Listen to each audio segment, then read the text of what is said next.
Hello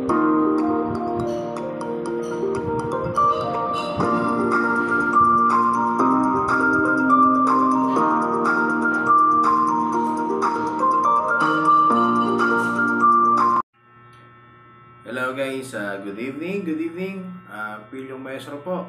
Okay, so for today naman, tonight, no, pag-usapan natin, no, ito, kaka-release lang ho na balita, no, na, ayan, nag-release na po ang mismong SBP ho natin, na meron na tayong 12-man lineup, no, sa mismong paparating, no, na Hangzhou, China, no, na Asian Games, no. Kanina nakita niyo yung mga reels ko, no, na ibinalita ko sa inyo yung pagpasok nila Abueva, at the same time ni Terence Romeo at Stanley Pringle, no. So ngayon, ito kaka-release lang, just on time, na mainit-init pa, no.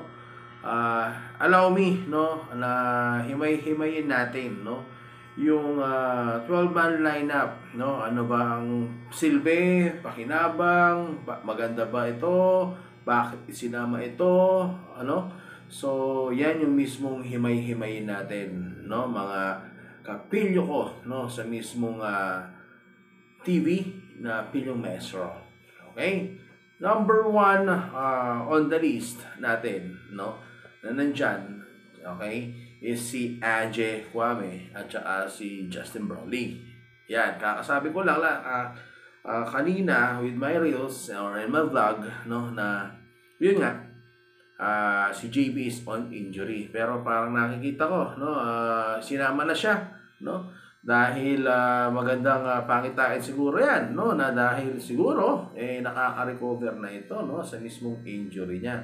Actually, yung dalawa namang yan, si Ange Kwame at the same time si JB, no, came from injury, no.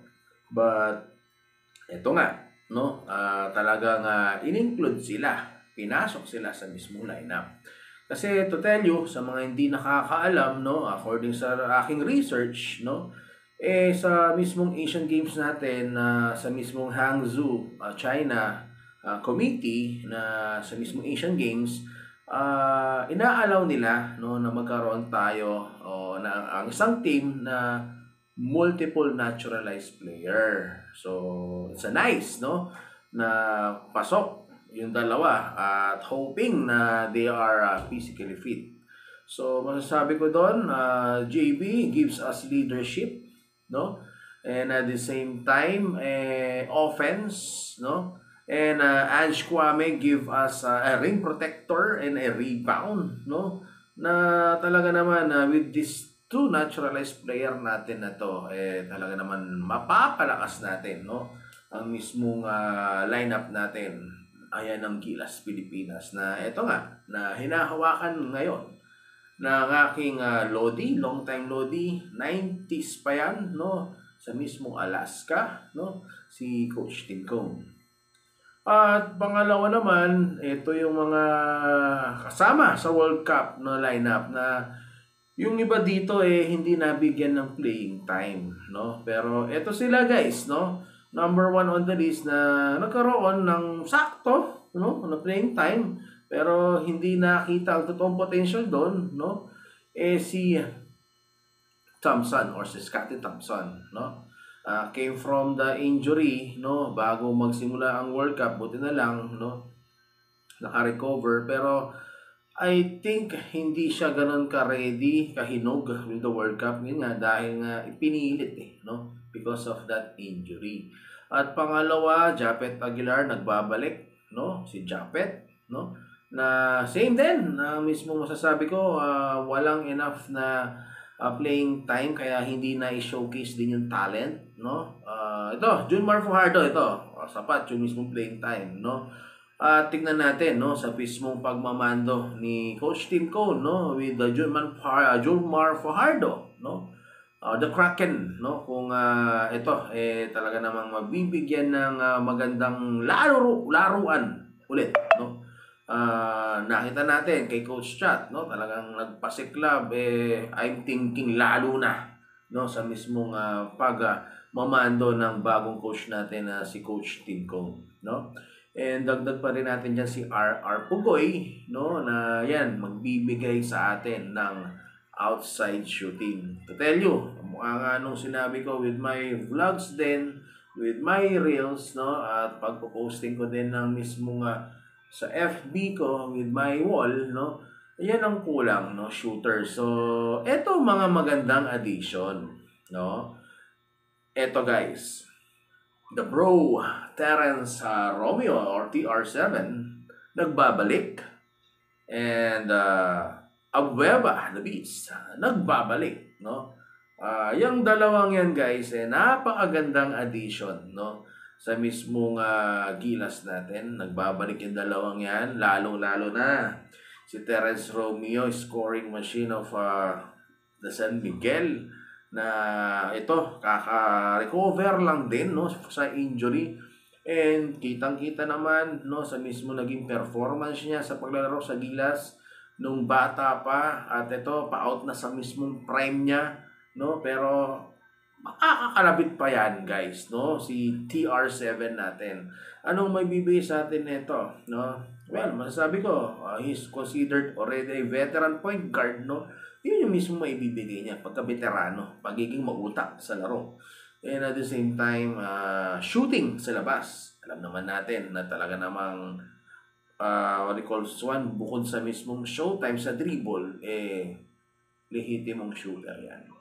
So, madadagdagan na ang mga shooters natin. At eto, si The Beast. Si The Beast naman, masasabi ko, mabibigyan tayo ng toughness, no? Oo, toughness, pangil, yabang, angas, no? Sa mismong paglalaro, mind games, no? Yan ang may bibigay sa atin ni The Beast, Calvin Abueva. Na yan din ang kailangan, yung mayroong nang-aasar, mala Dennis Rodman, no? Na masasabi ko, very good addition, Coach Tim, no? Gustong-gusto ko yan. At ito pa, no, yung mga na-cut, no, na hindi na isama sa mismong World Cup pero nagsumikap, no, para makakuha ng slot. But sad to say, talaga naman kinakailangan na bitawan at ilaro yung ibang mga players. Ito yung si Newsome at saka si Oftana. So Newsome as a point guard, masasabi kong backup point guard dyan, no, and pwede rin dos, pero uno yan, malamang sa malamang. Oftana, I know he will play 4 here, no? Or possible din as a 3.